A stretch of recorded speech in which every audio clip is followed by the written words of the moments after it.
You are Locked On Rays, your daily Tampa Bay Rays podcast. Part of the Locked On Podcast Network, your team every day. Welcome into another episode of the Locked On Rays podcast. My name is Ulises Sambrano, and on behalf of Kevin Weiss, we are the hosts of the Locked On Rays podcast, part of the Locked On Podcast Network, your team every day. Please make sure to follow us and subscribe to the podcast on any podcast platform available. We're also on YouTube, where we have a lot of fun with some visual aids so that people on YouTube can definitely back us up on that claim. And guess what? Those YouTube commenters are a pretty fun group and knowledgeable too. So if you want to talk to other Rays fans in real time, guess what? Join the YouTube channel at youtube.com/LockedOnRays and get started with the fun that happens in the comment section every single day. Yes, you've guessed it. I am by myself today. Sometimes the big boy jobs get in the way of the fun gigs, but it'll be a great episode nonetheless, as we will be talking about Taj Bradley's start and how he fits into the future rotation in 2025 with so many other names on that list. Then we'll talk about the offense, especially two guys whose name is basically the same except for the first letter. Yep, you know it, Yandy and Randy, and how we're seeing a slow turnaround in their season. And last but not least, we'll go over a poll we put on X regarding which Zach Rays fans would feel most comfortable trading during the summer's trade deadline. But first, today's episode of the Locked On Rays podcast is brought to you by Tax Network USA. Did you know that it's never too late to resolve your tax issues with the IRS? Don't wait, reduce your tax debt and get help from a team of licensed tax professionals. Call 1-800-549-1000 or visit tnusa.com/locked-on. So the Rays take game 2 against the Minnesota Twins. It was an exciting game, very close call. Could have gone either way, but thankfully the Rays were able to get this one. They needed this. We all needed this after the first game that escaped in walk-off fashion in extras. But I was really impressed with Taj Bradley. This start, he went 6 innings. He allowed 7 hits, 2 earned runs, 2 walks, and although the strikeouts were low at 3, I think he did a great job. In fact, if you look at his 3 starts after that Baltimore start on Saturday where he was getting hit around, he has righted the ship. 3 last starts, that's 18 innings, allowing only 13 hits, 3 earned runs, 5 walks, and 21 Ks. He's lowered his FIP this season from 2023 from 479 to 441. That's great. He increased his left on base percentage from 67.1% to 76.1% and has decreased his opponent's average from 252 to 219. He is a better Taj Bradley than he was last year, which is all that you expect, right? A little bit of growth. You want him to get that rookie season under his feet, see what the big leaguers can adjust and how they offer their power potential against his pitches. And guess what? He's doing the adjustments, the right adjustments to get a little bit better results. But I am very intrigued about that strand rate. If you have followed Locked On Rays for a while, you know that that's one of my favorite stats on a pitcher, left on base percentage. And when I see that he's gone from 67.7 to 76.1, that's almost a 10-point bump. That tells me a lot of things. But mostly, it's that he's not letting the moment get too big for him. That's growth. That's big growth. Stranding men on base at a higher clip means he's not only executing his pitches when he has to, but he's also understanding that he has the stuff to get out of such situations. That's confidence. So that confidence exudes in him. And I think we can all see that in his body language. We don't have to be body language experts. We're also human beings, and we just by seeing other humans, how they move around, you can kind of get some of this information. And he does seem like he's commanding the mound a little bit better with more ease than he was a year ago. And that's what you expect. And that's what you want from a potential top of the rotation arm. And I'm saying potential because obviously we all want him to be that guy, but there's a lot of competition.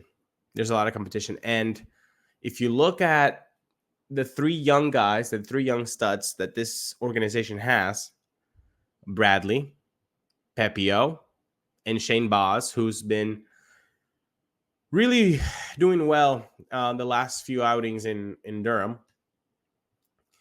When you look at those three young guys, plus the guys that are coming off the IL in Springs, who should be around late July coming back, Rasmussen, who's going to be in the bullpen at least this year, and Shane McClanahan next year, you already have 6 guys, all right? That's one more than you need in the rotation.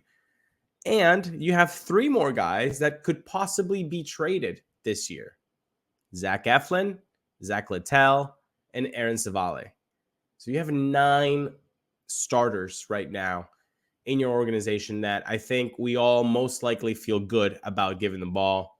Some more than others. We all know who the not so confident that we're all, thinking about of those 9. But really, he's showing that he can be a top of the rotation arm in 2025. But with that much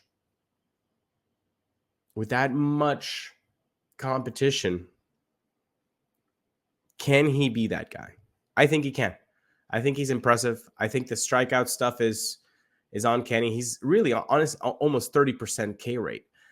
He just had an outing before this one against the Chicago Cubs where he went 7 innings and struck out 11. Like, this is a guy that can put up a 7-inning shutout with 11 Ks type of outing.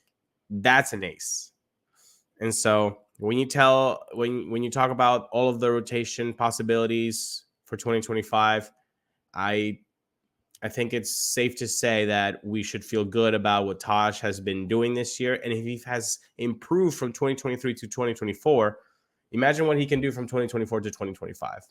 I have big hopes for Taj. I know that you guys do too. So leave it up in the comments if you think that he can be a top of the rotation arm, because we definitely need that. We need better starting outings and performances come this season, and obviously for next season as well. So we have much more to discuss, including Yandy and Randy and their offensive turnaround, and a poll that we mentioned on X a couple days ago about maybe a trade candidate or two. So before we get to that, here on Locked On Rays, we pride ourselves on getting you the latest news about the Rays. Whether it's the offseason, the draft, spring training, or the playoffs, it's year-round. And you know what else is year-round? Collection season. Just because tax season is over does not mean the IRS will stop coming after you for unfiled taxes. The IRS can garnish your wages, levy your bank accounts, and even seize your property. Don't let the IRS target you. Let the licensed professionals and tax experts at Tax Network USA go to bat for you. I know I have filed my taxes multiple different ways, and Tax Network USA makes it easy to do so. With over 14 years of experience and an A+ rating by the Better Business Bureau, Tax Network USA has saved their clients over $1 billion in tax debt. That's basically the new Ray Stadium, people. That's a lot of money. So whether you owe taxes, have complicated matters that require tax planning, or finally hit that parlay this season and need help correctly filing that, call 1-800-549-1000 or visit tnusa.com/lockedon. For more information, see the link in this episode description below.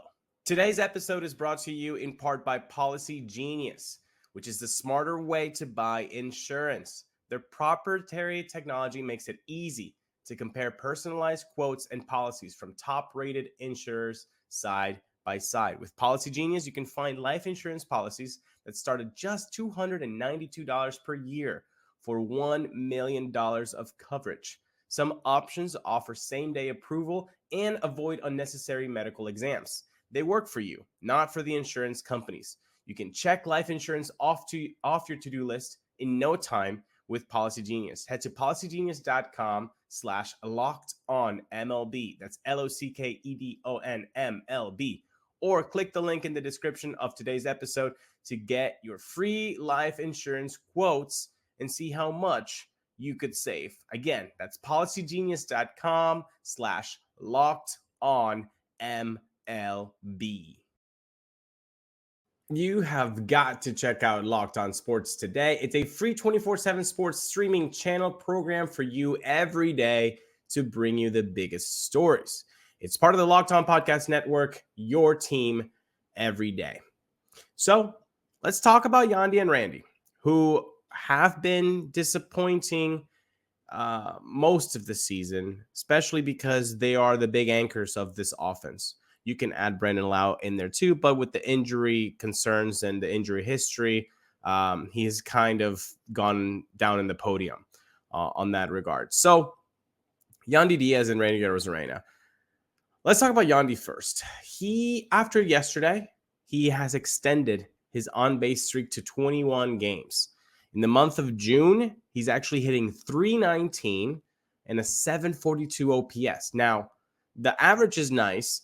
The OPS, we would like it to be much higher than that. But seeing that he has been hovering around 500 and 600 most of the season, yes, the fact that he's hitting 740, has an OPS of 742 in the month of June, let's celebrate that. That is improvement and a market improvement from what we have seen this season from him. And to note, he's played in 16 games in June. Well, 7 out of those 16 games have been multi-hit efforts.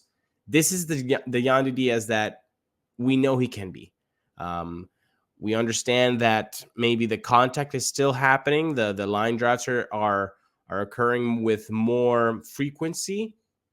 The power aspect is what is missing this year from Yandy. I mean, we all know the launch angle situation with him and how that has been his big bugaboo for the longest time.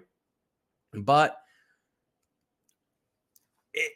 it seemed to be fixed last year. But again, there's always career years, right? So it might have just been that he hasn't really shown that power, not even hitting 400 slugging this season. But market improvement is market improvement. And I believe that he's looking more close to the Yandy Diaz that we know and that this team needs to see day in and day out. And Randy, on his side, in the month of June, he has been destroying the baseball. He has a 948 OPS. Hello, that's nice. A 298 average and 2 home runs. He's raised his on-base percentage by 40 points, people. 40 points. He's almost at 300 on base, which I know it's nothing to be, happy about. Like, oh my gosh, but it's way better. That is a way better. A 260 on base, you cannot have that. 300, it's a down season. But you are seeing improvement every day in the month of June by Randy. That is awesome. Now, just like I mentioned with Yandy and his two hit games, let's talk about Randy's 2 hit games. So in March, he had 2 hit games. Awesome. He starts the season really well against Toronto, and we're all psyched. We got Randy. He's the man. And then the season starts, and he gets going very, very slow, very slow, very slow. On May 11th is the first time since March 30th where he had a 2-hit game. From March 30th to May 11th, he never had more than 1 hit in a game. So that means that From March 28th, when the season started, to May 11th, he had 3 of those games, 2-hit games, right? Multi-hit games.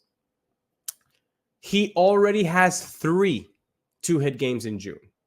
So again, he hasn't turned his season around 180, but you can see the improvement just like you can see with Yandy. Again, nothing to like, oh, he's back sort of thing, but it does seem like he's seeing the ball a little bit better. Now, we all know what's gone wrong this season, right? It's the fastball. The fastball has been giving him problems this year like it has never done before. He's actually hitting the fastball at 120 points less than last year. He's hitting it at 163 clip. A 163 average against fastballs is not going to get you there anywhere. He has increased his launch angle by 5 degrees on fastballs. He's whiffing on it more. And it's really blatant that pitchers are using the fastball to put him away more this season than in 2023. That's not good news. Like he was eaten when he was being thrown fastballs all throughout his season, all throughout his career. It wasn't just 2023, but ever since he made his Rays debut in 2020 and with the Cardinals in 2019, the fastball has always been something that he could mash. And most ball players, that's what they mash, fastballs, right? But it has been giving him problems this year. Hopefully that is a little bit behind him. But with Yandy and Randy being able to turn around their seasons, it makes you wonder, is that good for the team morale, as in like we now have our 2 guys back and we can do something and we can turn it around and we can pursue a playoff contention September? That's one way to look at it. The more negative way of looking at it is, hey, they're turning their season around. That means better prospects that we could get if they get traded. So where are you? Where are you? Do you think that this is good for the team because it gives them a push to keep going for the playoffs? Or do you think, hey, this is awesome that they're hitting even better because now I really want them to trade them so their value is a little bit higher than it was and we could get something better in the prospect hall? That's 2 types of Rays fans, and you know which one you are. I know which one I am, and I'm the former. I'm liking the fact that they're turning their season around because it gives you hope for this season. I never want to be out in a season until you're out on a season.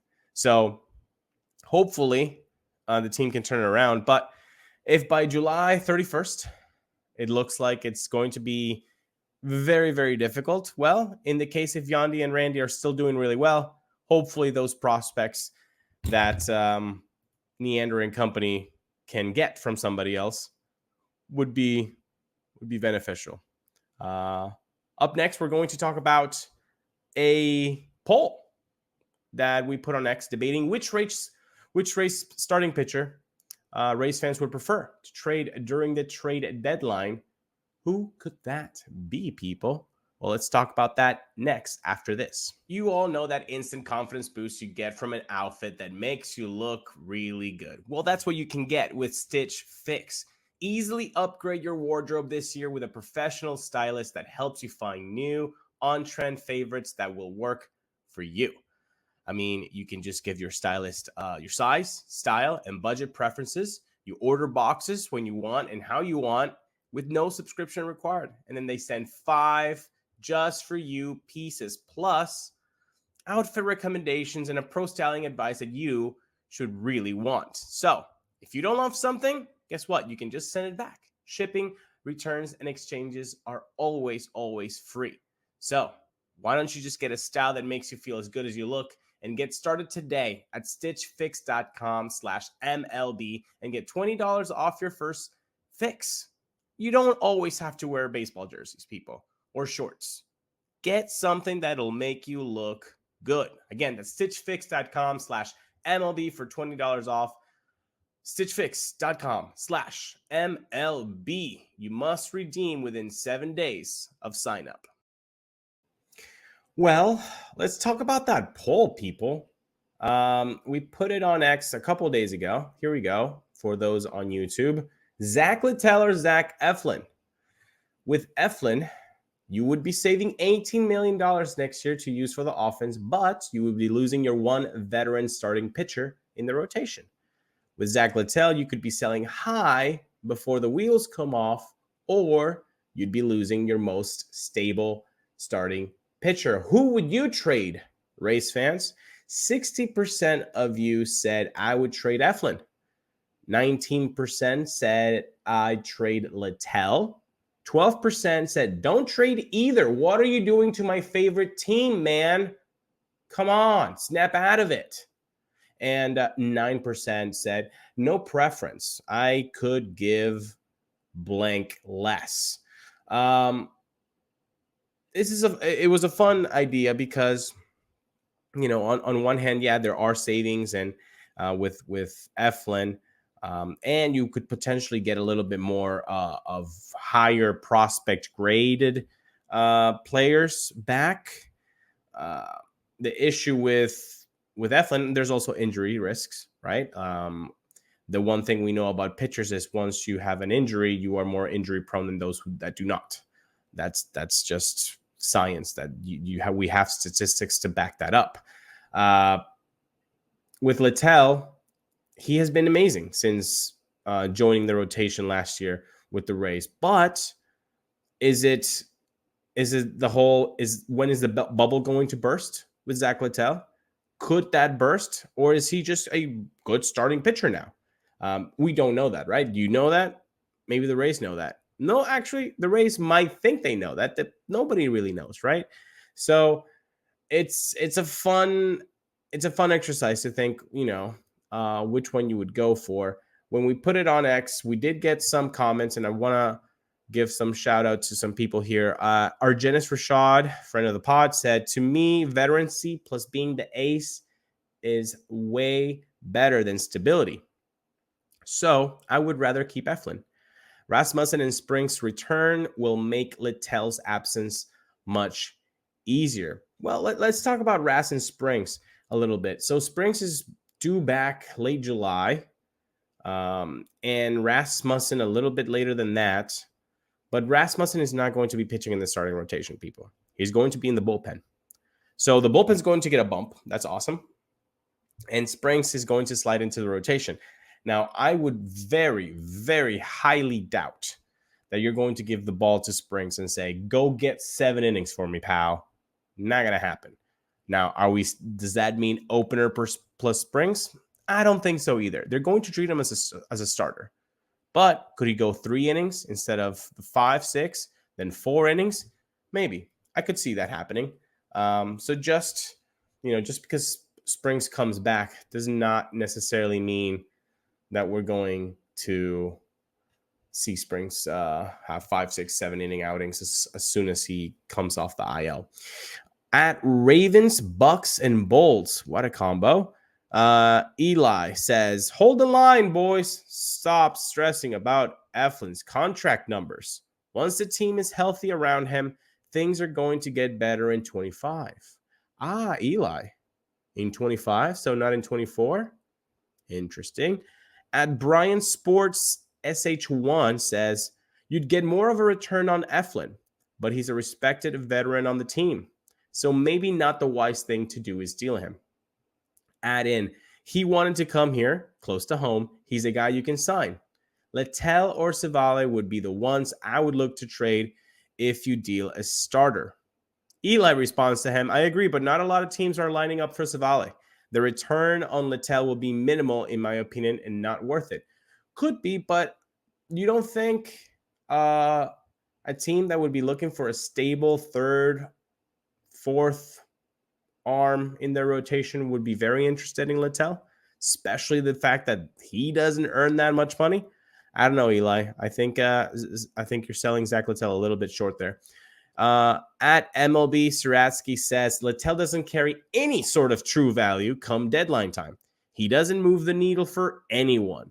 Eflin is a legit top 25 pitcher in baseball when healthy. With 1.5 years of control, he could end up getting a great package of prospects while Littell would likely get an R5 guy. Wow. Not a lot of love for Littell on this comment section. Alex Mullen says both could be on the chopping block, but Eflin would be the one traded if only one goes. I agree, Alex. Tampa Bay sports fan at Indy Tampa fan says Eflin brings a better value in return. Chuck Glass did not read the assignment, and he just says dump Savale. Well, let's read the assignment a little bit better. Relentless says Rays should trade both, one when Bass is ready and one when Springs is ready. Good point. Good point. That's where maybe Savale, like Chuck Glass said, could come in handy.